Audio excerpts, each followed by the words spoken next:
So this is the second of the two videos that we're preparing to show people how to play Gettysburg, A Time for Heroes. The first video showed you how to set up the game, and in this video we're going to play through a couple of turns to show you the mechanics of the game. I've left the board pretty much as it was at the end of the first video, so the setup is complete. You'll notice that the tactics cards are laid out in the tableau, and if we look at the Union and Confederate hands, you'll see each has two cards in their hand ready for play, along with the tactics cards that they get by default. Now this must be the fifth or sixth take of this particular video. Hopefully we'll get all the way through this time.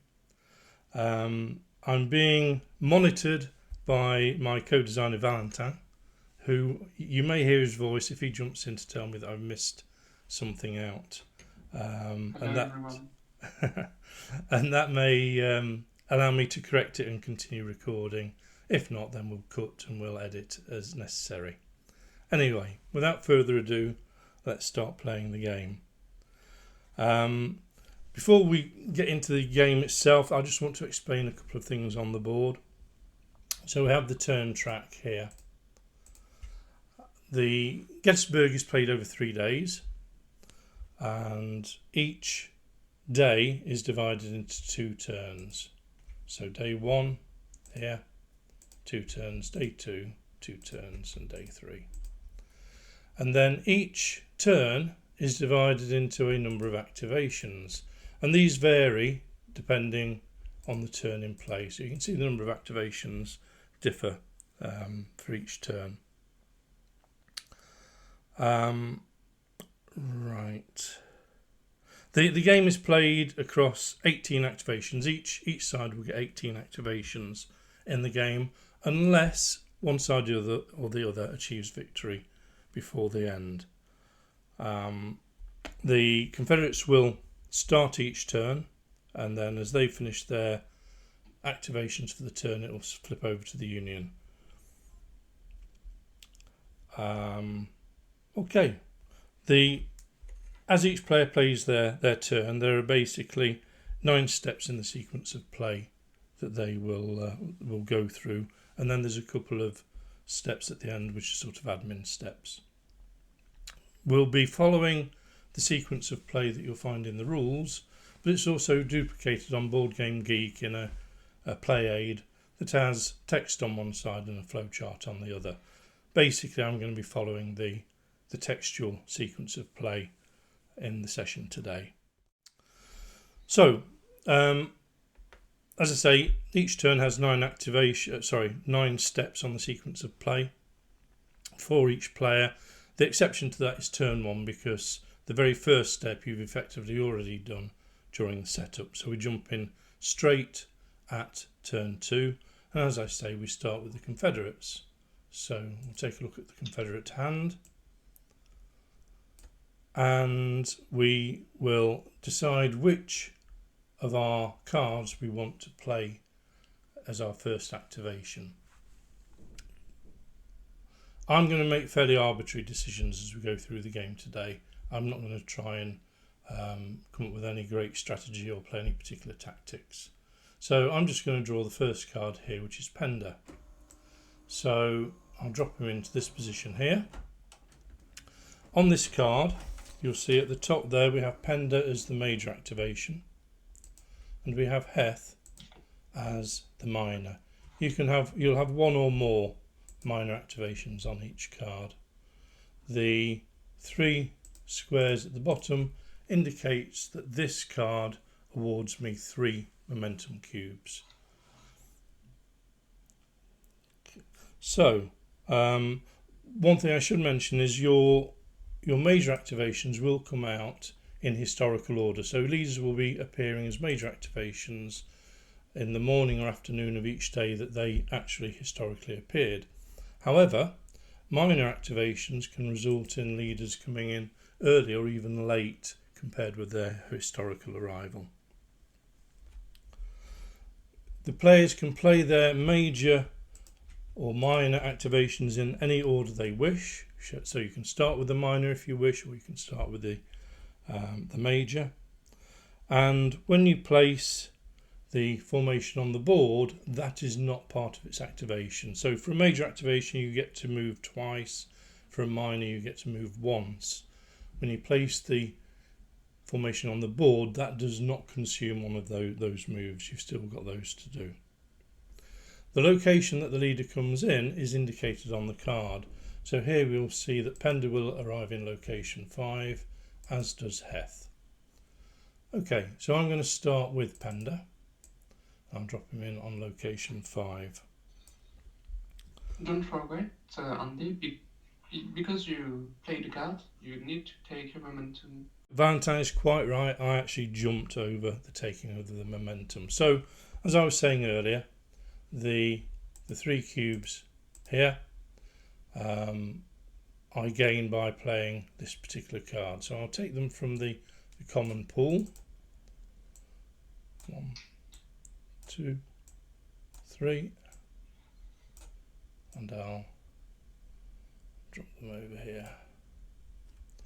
Okay, so I now need to decide whether I'm going to move and possibly have combat with the formation, or whether I'm going to build a redoubt or take reinforcements. The latter 2 activities don't cost any cohesion, but if you move and or have combat, then you will pay an activation cost. Now, in this particular instance, there's little point building a redoubt here, and there's no other formation on the board from which I can take reinforcements, so I am going to be moving. So I pay the activation cost for Pender.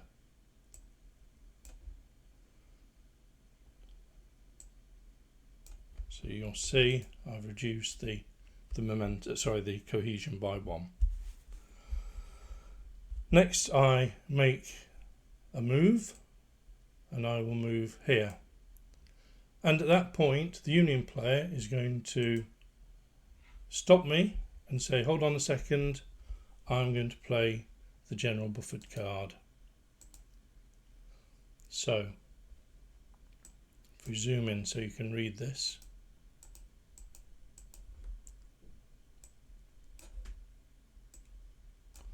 So a chosen enemy formation, activated formation, does not move but pays its activation cost. So I will zoom back out again.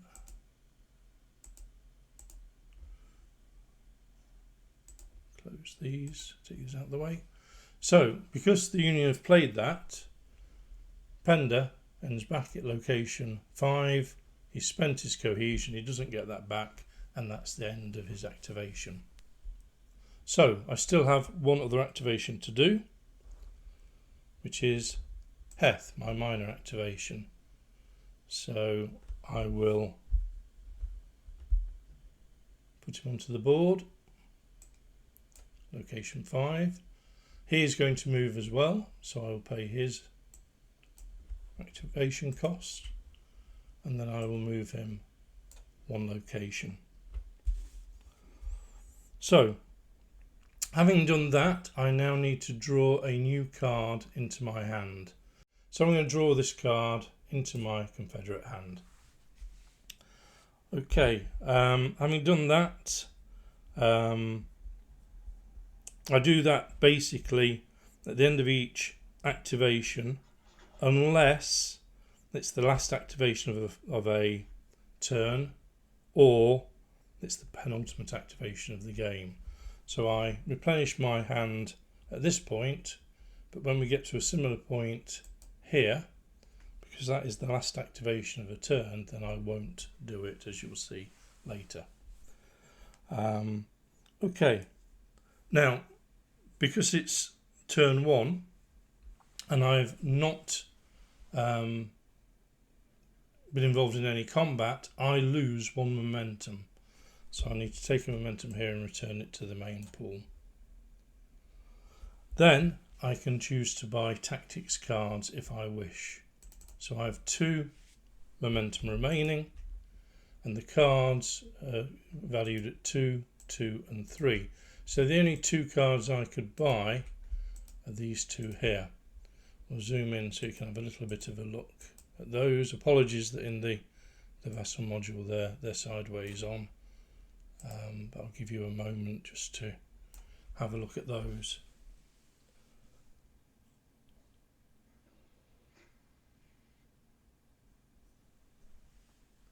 Okay,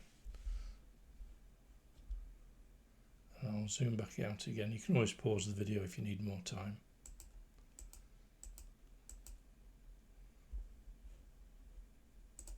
Okay, so I am going to buy the panic card. So I'm going to place that in my hand, and I am going to spend the 2 momentum. What I then do is we move this card down the tableau. That's a phrase that Eve uses, tableau, in the rules. I can never remember the word. And we draw a new card. Okay, so that's the end of the first activation for the Confederates. So now play switches over to the Union player.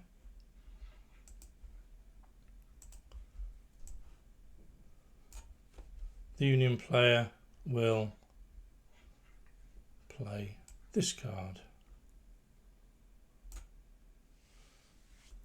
and he takes his 2 momentum that awards him.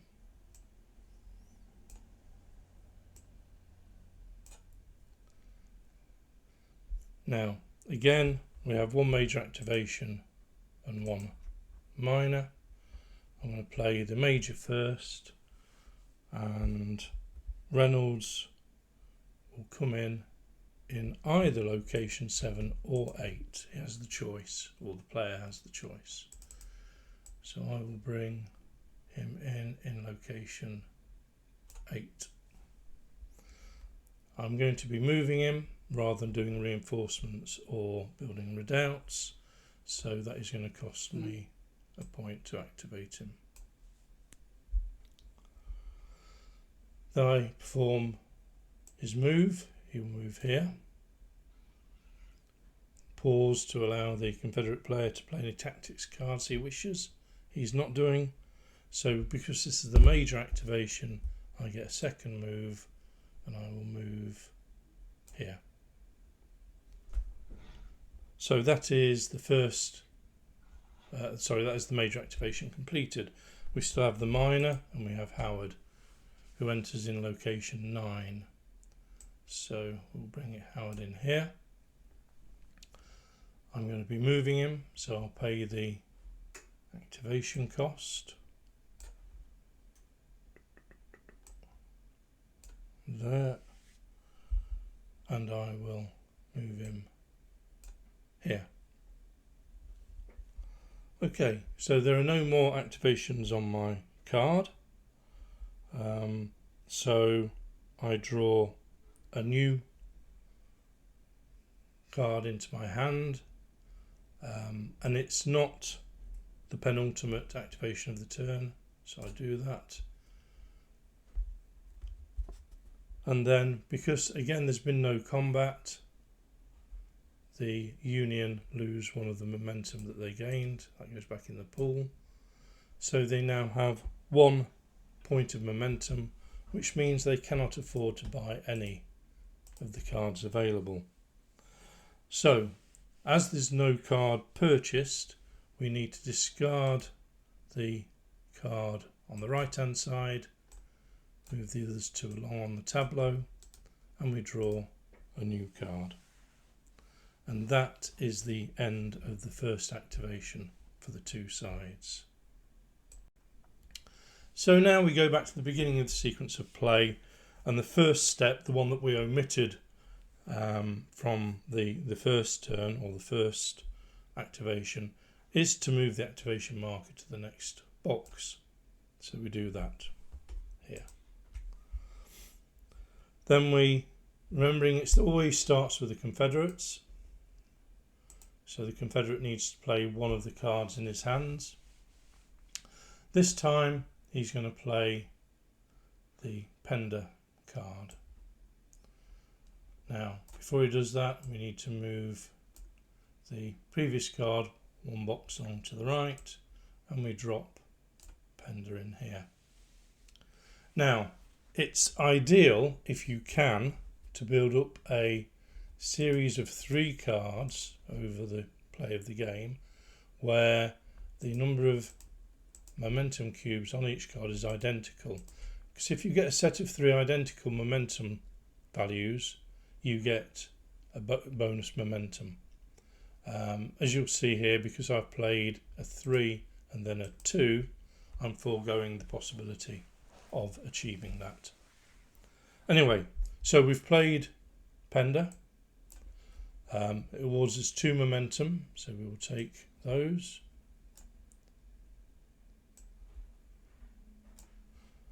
And we'll play our first activation. This time I'm actually going to start with a minor activation, do the major later. You'll see this time not only have we got roads mentioned, we also have the Confederate flag. That is effectively a wild card. What it means is you can activate any formation that is on the board but which is not named on the card. So I can't activate Pender even though he is on the board, but I can activate Heth because he's on the board and he's not named on the card. So I'm going to start with the Heth minor activation. Once again, I'm going to be moving him, so it is going to cost me cohesion. So Heth will drop to 12 cohesion, and I'll move him here. The Union aren't playing any tactics cards, so I can now move on either to my main activation or to my other minor activation. I can do these in any order I wish. So this time I'm actually going to activate Pender. He's going to be moving again, so he has to pay his activation cost. And then I move him once and I move him again because it's a major activation. I could have moved here and then here. However, that would have had me locating 2 formations in the same area. That's perfectly legal, but can be detrimental when it comes to combat. I'd probably have been quite safe having 2 units here because the Union forces are quite a long way away. However, if I'd then been unable to activate either of them, it's possible they'll be getting into difficult situations. So I've taken the cautious approach and placed Pender over here. There's no combat, so we simply move on to the last remaining activation, which is roads. Roads can enter in locations 3 or 4. Now, you'll notice roads did not appear historically on the morning of July the 1st. So I need to locate his formation.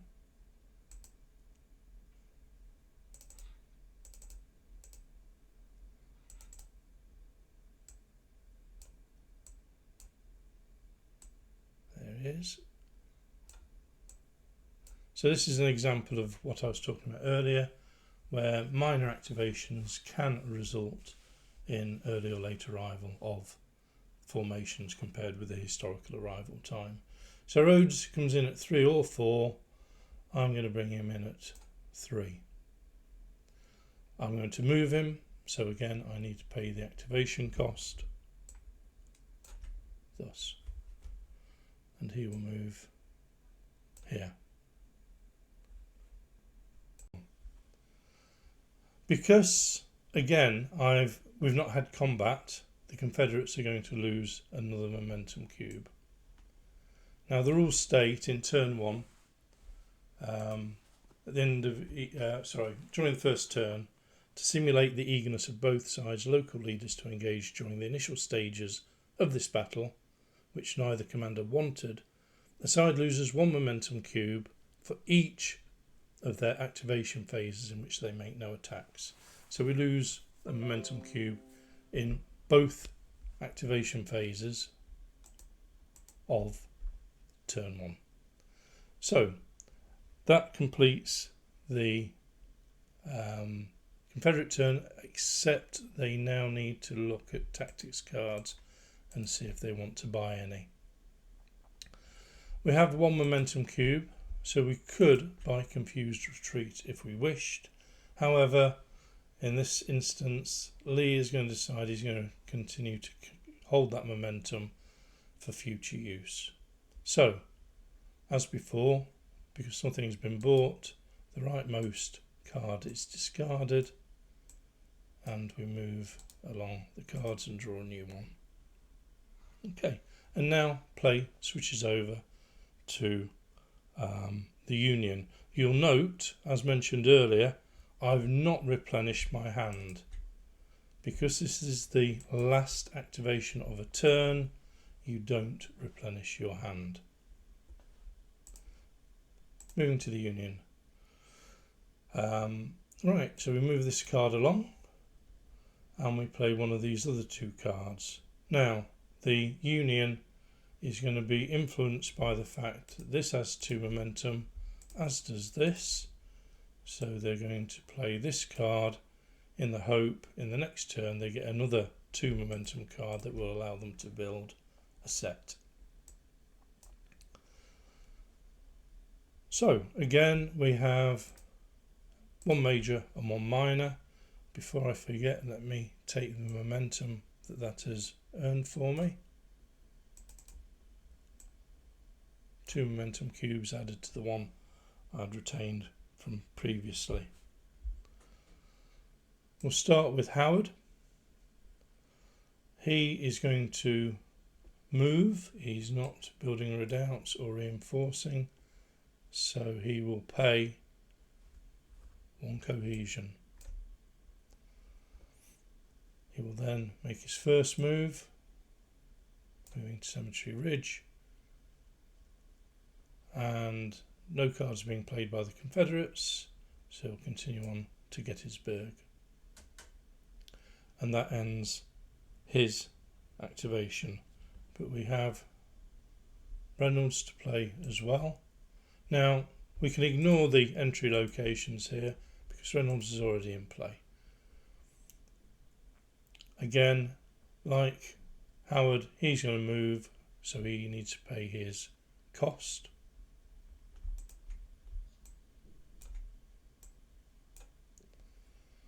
And he will move here. And again, because this is the this is the last activation of the turn, we don't replenish the Union hand. Again, still no combat, so the Union lose a momentum, and they can then buy a momentum card if they wish. They can afford either of these 2, but once again, they, like the Confederates, they choose not to buy anything. This gets discarded, move the cards along the tableau and draw a new card. And that ends the second activation phase of turn 1. So this is the last activation activation phase of this turn. So looking at the sequence of play, if you look at step 11, it says if it's the last activation phase of the turn, process last activation of turn stroke game, rule 16 on page 13. So if you have a look at that, as will I, you'll see it says when you move the cube here, you move it into the next turn. You then add the turn deck for the new turn to the draw deck and shuffle on turns 2 to 4. So I'll do it for both sides. We take this, send it to the main deck, give it a shuffle. Do the same for the Confederates.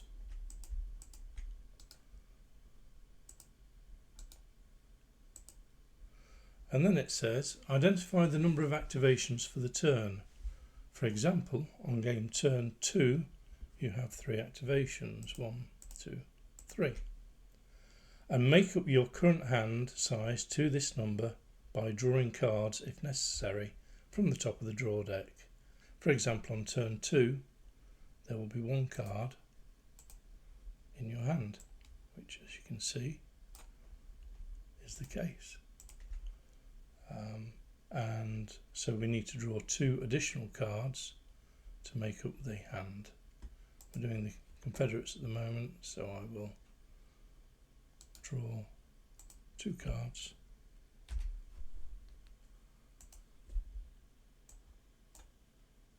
We'll do the Union while we're at it, just so I don't forget it later on.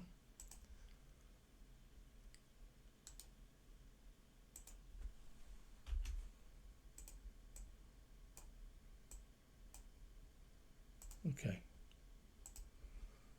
and that is rule 16.1 completed, and then we go back to the Confederates and start their turn.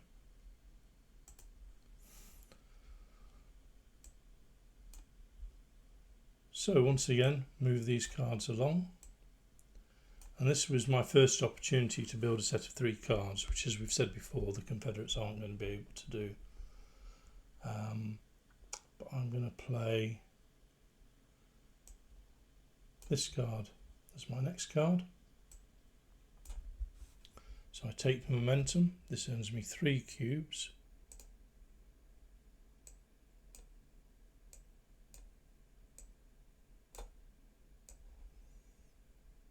Along with the one that I had from previously. And then I play my first activation. So this time I'm going to start with Heth. Major activation. He's going to be moving, so I'm going to pay my cost.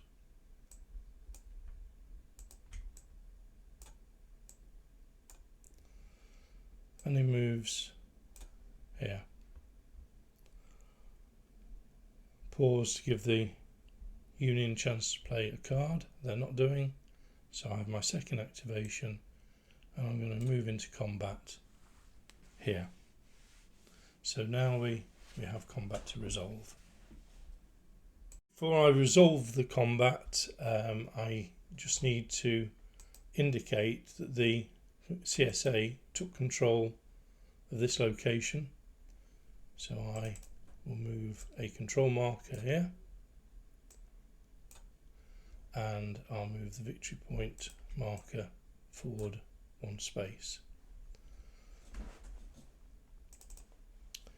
Right, so we have combat. Now, when you have combat, you need to note the colours of these arrows. These are effectively the terrain effects.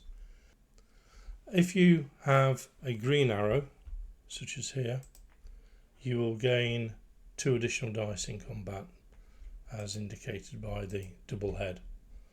If you attack along a red arrow, that's a more difficult attack, and you will have 1 less die than normal. So that's terrain effects. As I say, black is there's no effect basically.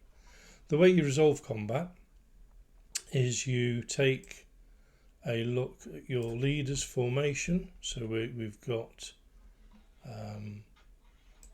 Heth making the attack. Here he is. And you'll see the number of combat dice that he gets. So his basic number is 6. If we open the dice window here, we'll move 3 dice out of the way. So these are his basic 6. There are no modifications for terrain. However, he declares he's also going to play one of his tactics cards. if we zoom in so you can read it, he's going to play Louisiana Tigers, which will allow him to adjust one die to any face after the initial die roll and retain rerolls if rerolls are made for each combat this activation. So bearing in mind that a major activation could generate 2 combats, if this card was played during the first one, its effect would continue into the second combat. So that's worth remembering. So I will play this.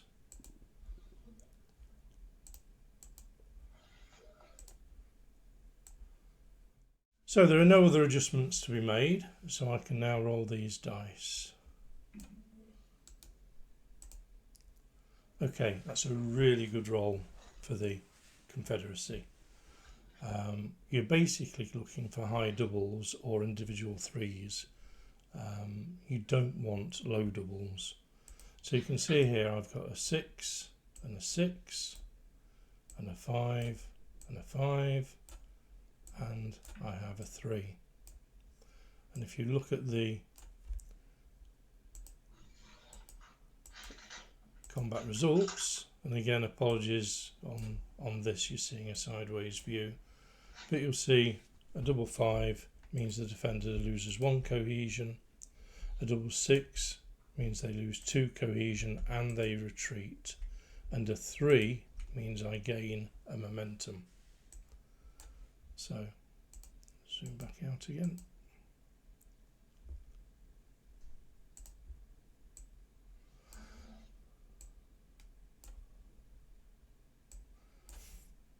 So I was attacking Howard, so he loses, where is it? Here we are. He loses 1 for the double 5, he loses 2 for the double 6, and he has to retreat. So he retreats towards an the nearest entry location, and it's the nearest entry location in terms of locations, not physical distance. So you'll see here we have 1, 2, 11 is within 2, whereas the others are all much further than 2 locations away. So Howard retreats towards location 11. Heth takes possession of Gettysburg, put a control marker there to show it, and we move the victory points up by 1. So as it happens, the Louisiana Tigers card that was played what wasn't utilised. There was no need because Heth was successful in his attack immediately. So Heth has successfully taken Gettysburg. He did that through a major activation, initially moving here and then moving into attack Gettysburg and resolving the combat. So we still have our minor activation to perform, which is Pender. So Pender is located over here. He is going to activate to move, so we need to reduce his cohesion by 1, and he will move into this location. So there's no combat, and that is the end of his activation. And we now, having completed both activations on the card, we need to replenish our hand because this isn't the last activation of a turn. So move these across and we will draw a card.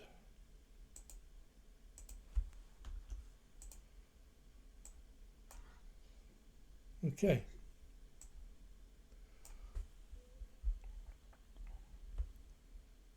Now, we don't lose the momentum because that penalty, well, A, we've had combat, but even more importantly, we're no longer in turn 1, which was the only turn in which that penalty applied. We now have tactics cards to consider. We've got 4 momentum in total here, so we can afford either of these 2 cards. We can't afford the Stubborn General, and in fact we're not going to buy any because I want to retain my momentum to allow me to demonstrate how momentum can be used in combat later on. So we discard the one on the far right hand side, move them along the tableau and draw a new card again.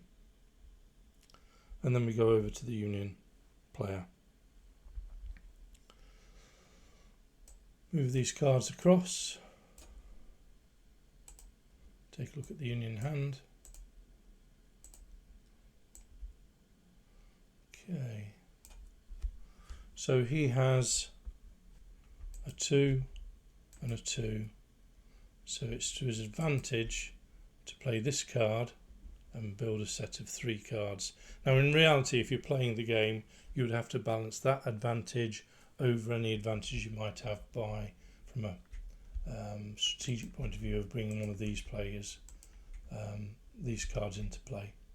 But for demonstration purposes, we're going to bring in Sickles, and so we now have a set of 3 identical momentum cube values. Having 3 matching values means that you get an additional 2 momentum cubes. Now that would be the case regardless of the actual values here. So if these were 3 3s, it would still be 2 bonus momentum. So I get 2 for the card, and I also get the 2 bonus. So 1, 2, 3, 4. Okay, place those there. Now because I've used these for that bonus, I now move all these cards across here, so I'm aware none of them can feature in a set again. So now I play the first activation here. On this card you'll see I've actually got a major and 2 named minor activations, so I can play these in any order. I'll start with Sykes. He can enter in location 10 or in certain circumstances 11. Basically 10, you'll notice that 10 is a victory point area, and so if it is occupied by the Confederacy, it gives you the option of bringing him in area 11 instead, only in the situation where 10 is occupied. So I'm going to start with Sykes. So he's going to come in 10. Need to locate his formation. It's here. Again, he's coming in earlier than was historically the case, and we place him there. I'm going to activate him for movement, so I need to pay the cohesion cost. He's a minor activation, so he only gets to move 1 space, and I'm going to bring him in here. So that's Sykes done. I can now activate either Reynolds for a minor or Sickles for a major. I'm going to go with Sickles for a major, and he comes in at location 8. So find his formation, drop him on location 8, and he's going to move, so he has to pay his cohesion cost. Put him down, and he moves 1, and he moves again 2. Sorry, yes he does, moves 2, major activation. So that's him done. So we've done Sykes, we've done Sickles, it just leaves Reynolds to resolve. Now, Reynolds could attack here, but bear in mind he's going to lose a dice because it would be a difficult attack, or he could attack Gettysburg here. In fact, what he's going to do is he's going to build a redoubt. So that uses his activation. There's nothing else for him to do, but it doesn't cost him any activation points, and we put a redoubt marker here.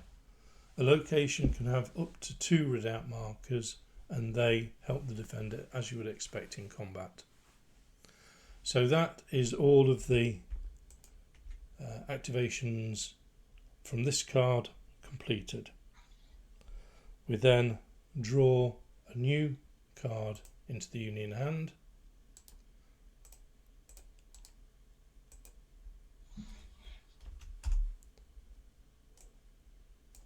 So, and that is then followed by the tactics card. Again, we don't lose any momentum cubes. You'll see that Meade has actually now got 6 points, so he's got quite a lot of momentum there. Despite that, and despite being able to buy any card on the tableau, he's going to forego that and save those for potential future combat. So we'll discard the end one, and we draw 2 across and draw a new one. And that is the end of activation phase 1 in turn 2. It's probably worth pointing out at this point, we've got these values of victory points on the turn track. What it means is, had the Confederates at the end of this turn achieved 3 VPs, in fact at the end of any activation phase in this turn achieved 3 VPs, they would have an instant victory. So you can see the Confederates have already got 2 locations. If they take a third and retain it to the end of the Union player's activation, then they will have achieved a victory. So Cemetery Hill is looking very tempting at the moment. With that said, we'll move on to the next activation phase. So we advance the marker and we're back to the Confederates again. We'll have a look at their hand. We'll move these cards across. Again, there's no chance of building a set. However, with 2 3s in my hand, I would want to at least think about playing one of those in the hope of building a set of 3 in the future. With that in mind, I will play this card. So that earns me 3 momentum. I take my 3 momentum.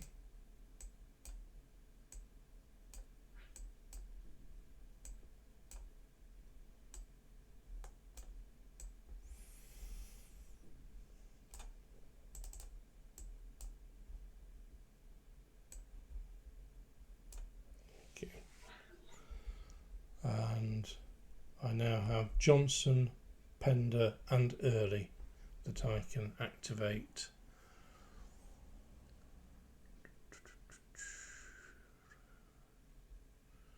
So we have Pender on the board, but Early isn't yet, and Johnson isn't either. So I will start with, who will I start with? I'll start with Johnson as a minor. I can bring him in location 4 or 5. I will bring him in location 4. I'm going to activate him to move, so I'm going to need to pay 1 cohesion, and he'll move here. Okay, not sure why Vassal isn't letting him sit in the, oh it is, there we go, in the location. We then have Pender also as a minor.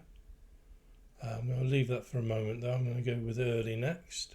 So we bring Early in locations 1 or 2.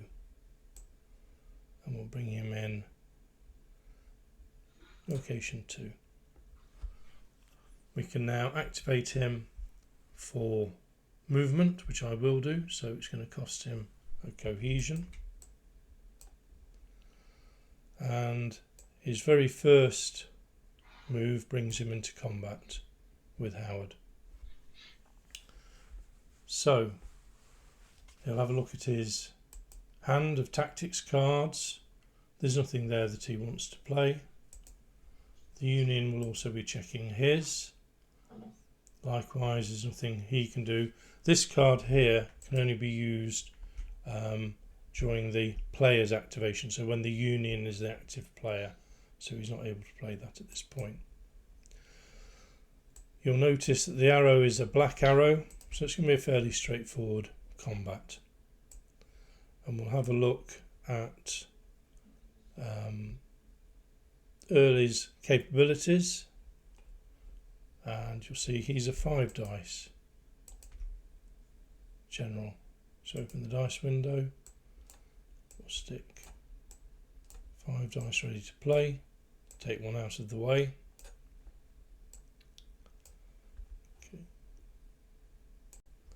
Okay, and so I will roll those dice.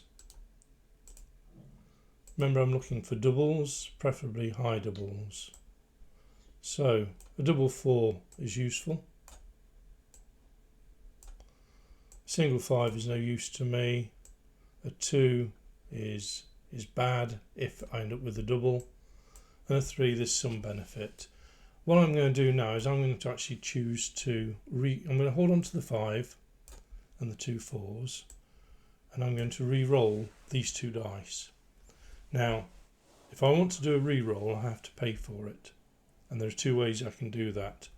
I can reduce Early's cohesion by 1 to pay for the dice roll, the re-roll, or I can spend 3 momentum cubes for it, and it's that I'm going to do. So I'm going to take 3 momentum from Lee,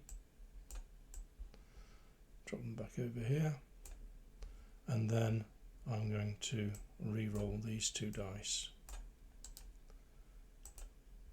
Okay, I've got a 4 and a 2.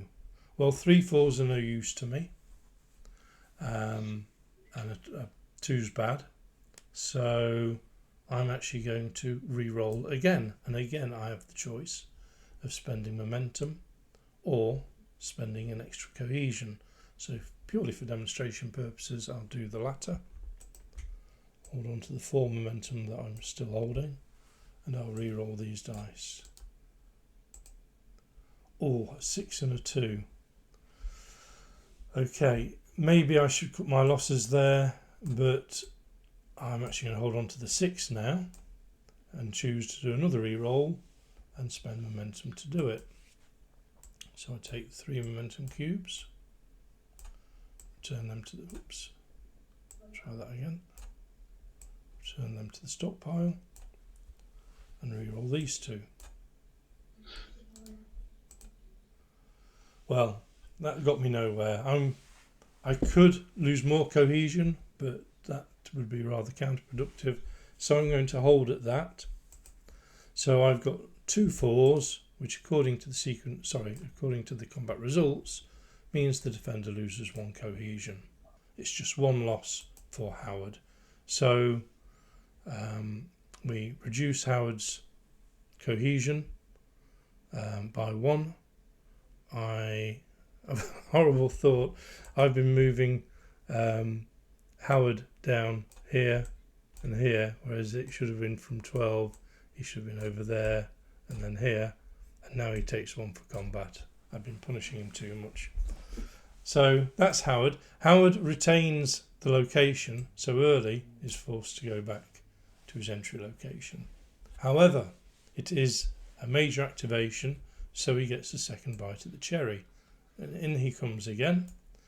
He's not paying cohesion for this. You only pay cohesion at the start of the activation.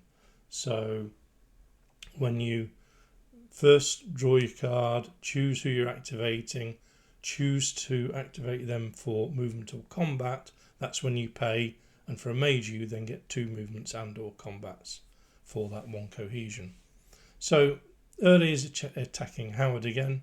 It's 5 dice again, no other modifiers, So simple die roll. And he gets 2 3s and then a set of singles.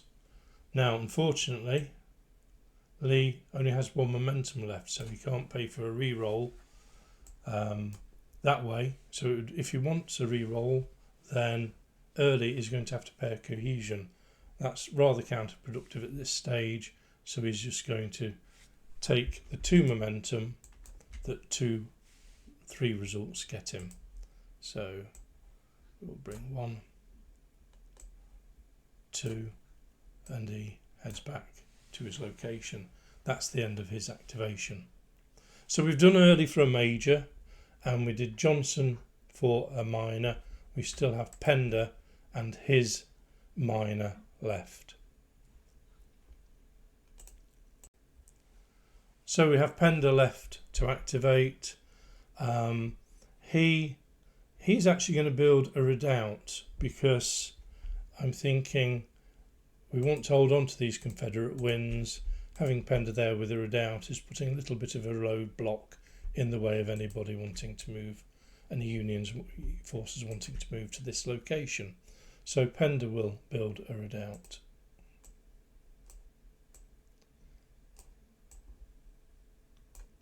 Okay, and that is the end of the activations on that card.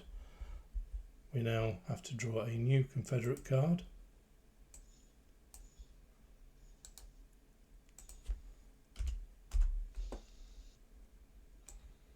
We'll drop it in here.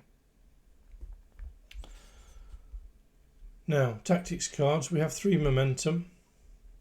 We could buy this card only, and in fact we will do that. So I'll spend 1 momentum, and the Confederates will buy the Resilience card.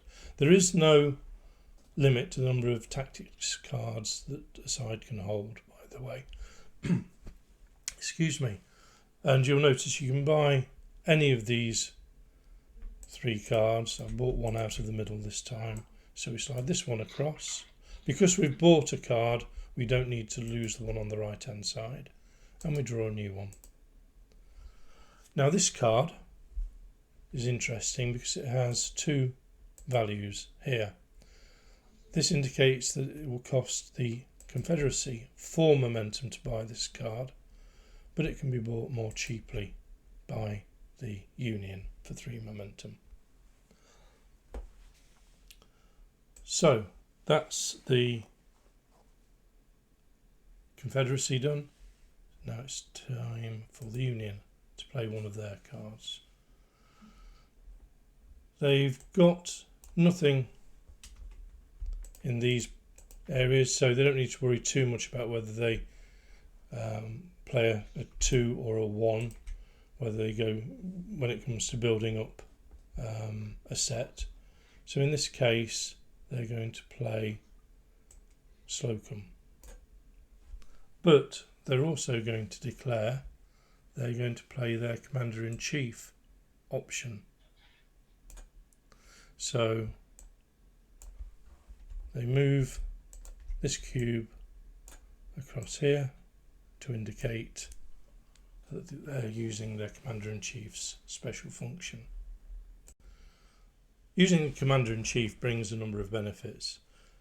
First of all, instead of the 2 momentum here, I gain 3 momentum. Had the card had a value of 1, 2 or 3, it wouldn't matter, we would ignore that and just take 3 momentum instead. The rules for this, by the way, are section 14.4 in the rulebook. It's worth checking because certainly the first time or two it's a little bit complicated as to what happens here. As well as that benefit, we're going to get an extra 2 dice in combat.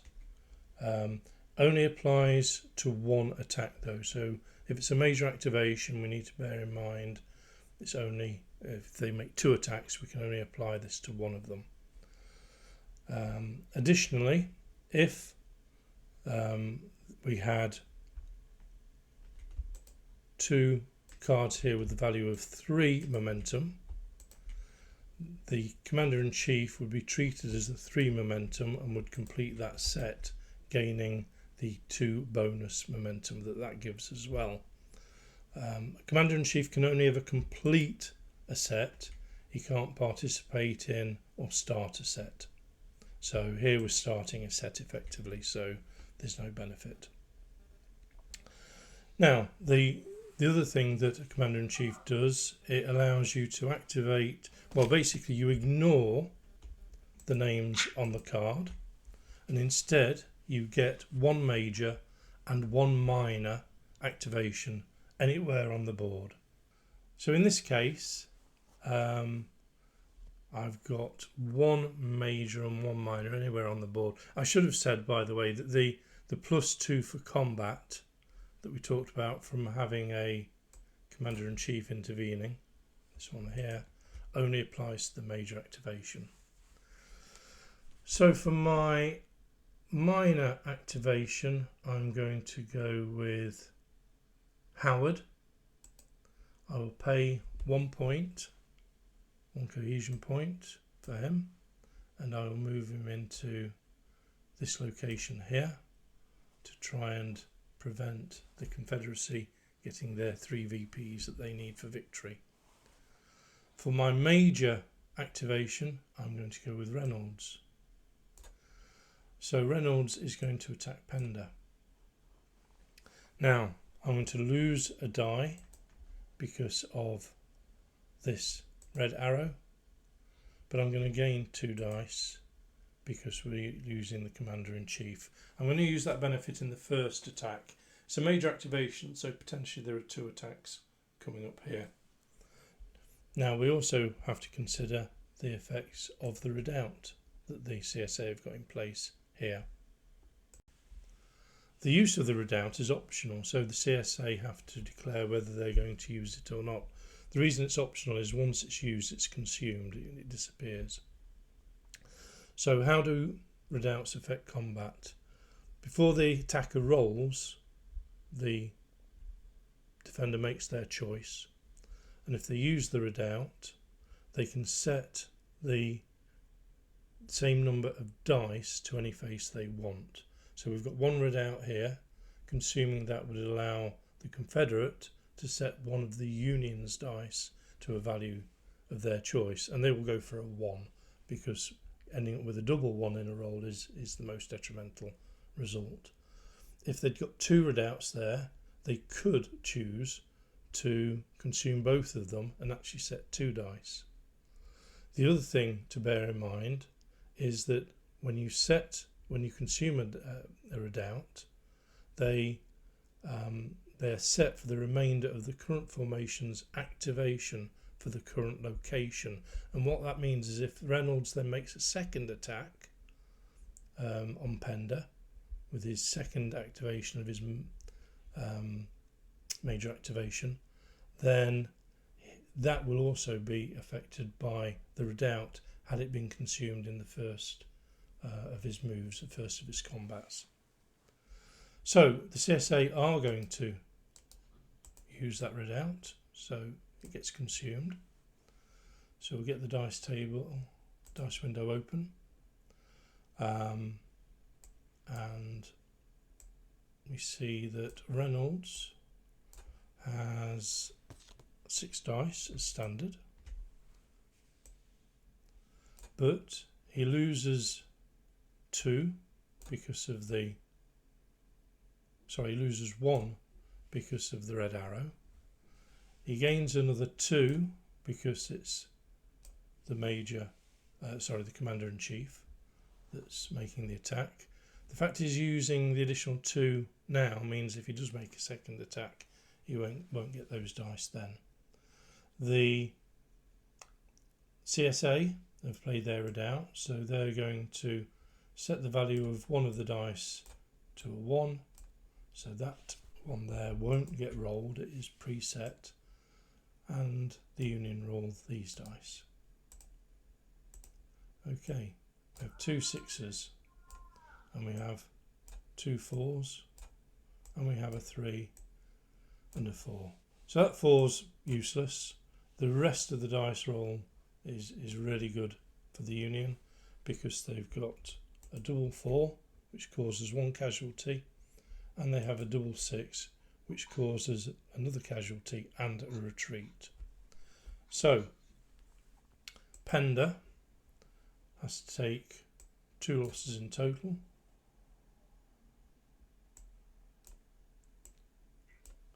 And he has to retreat to the nearest. Yes, Valentine. Yeah, double 6 is actually 2 casualties, so. 2 casualties for double 6. I beg your pardon. So that's another loss for Pender. Thank you, Valentine. And he retreats to the nearest based on number of locations. So he's going to be retreating to here. And Reynolds takes the location. So there is no second attack in this location, but for his next move as part of his major activation, he's continuing the attack on Pender. Now, a couple of things to point out. Because this is a Commander-in-Chief attack, had the Confederacy got tactics cards they wanted to play in the attack, they would have been prohibited from playing any tactics card that had this cannon with the red line striking through it. As it happens, they don't have any. Oh, they do. I beg your pardon. So they couldn't have played Rebel Yell as part of the defence in a Commander-in-Chief attack. That's one thing to point out. So we're moving forward again. The other thing to point out is this is going to be the second attack. Yes, Valentine. Just before you continue, since you did a 3 in your previous combat, you should take 1 momentum. I should take 1 momentum. Thank you. I'm getting so excited with driving the rebels away that I'm forgetting. So yes, we take 1 momentum for Meade. So the other thing to bear in mind is that the redoubt would still be in effect if the second attack was taking place in this location. It isn't. It's in a new location, so that doesn't take effect.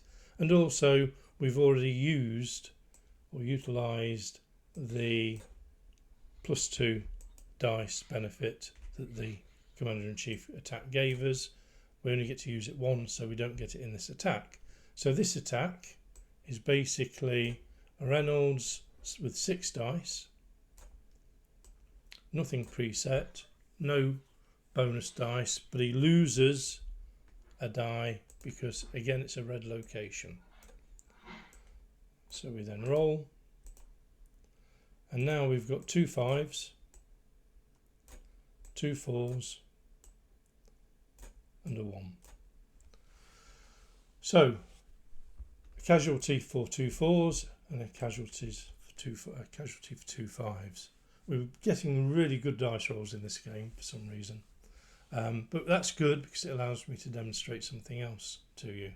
So Pender doesn't retreat, so Reynolds comes back here, but Pender does take 2 losses.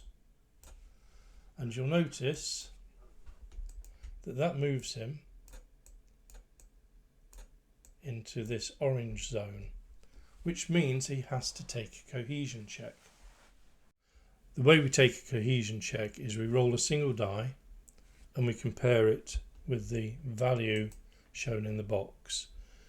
If he rolls higher than that value, then the formation breaks and is eliminated. So we're looking for a roll of a 6 here.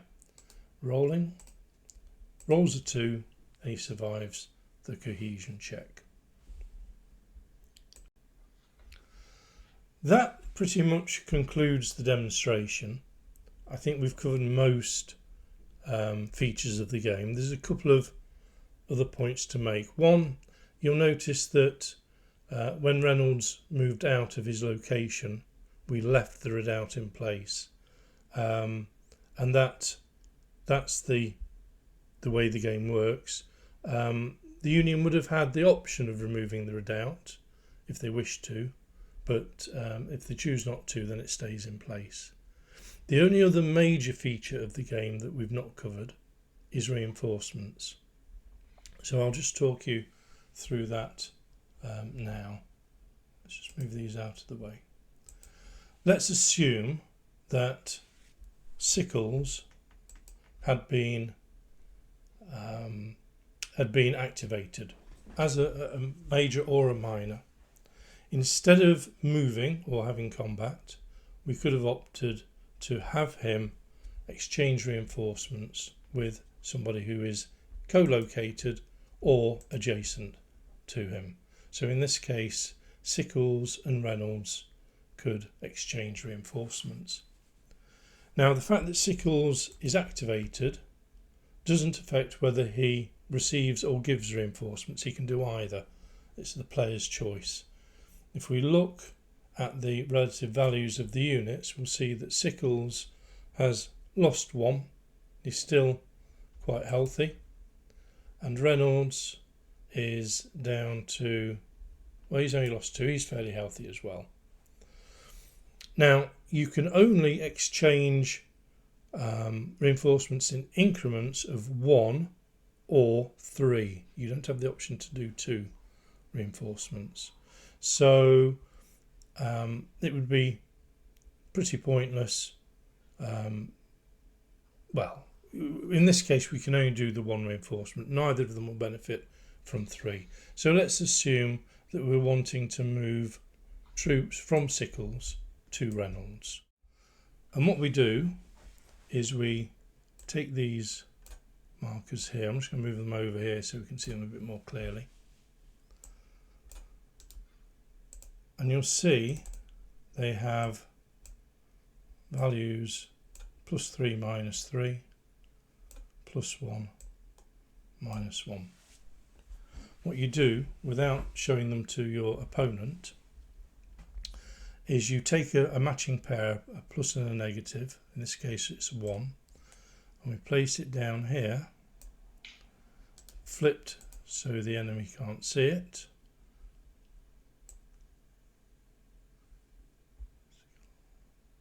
And there, I'll flip them so we can for demonstration purposes.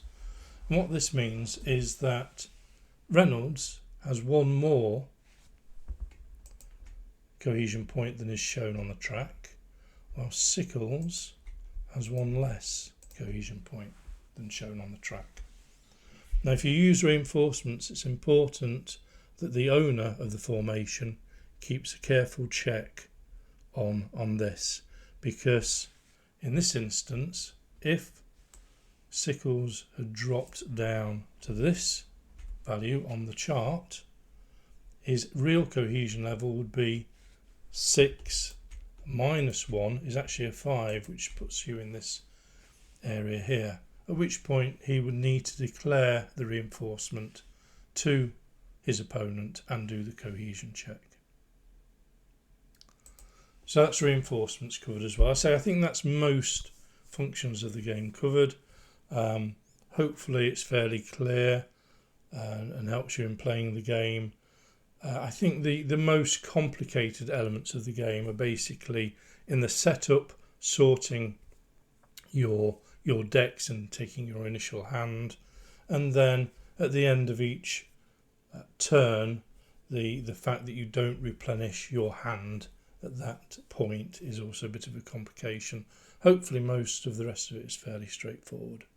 I hope this helps and hope you enjoy playing the game. Thanks for listening.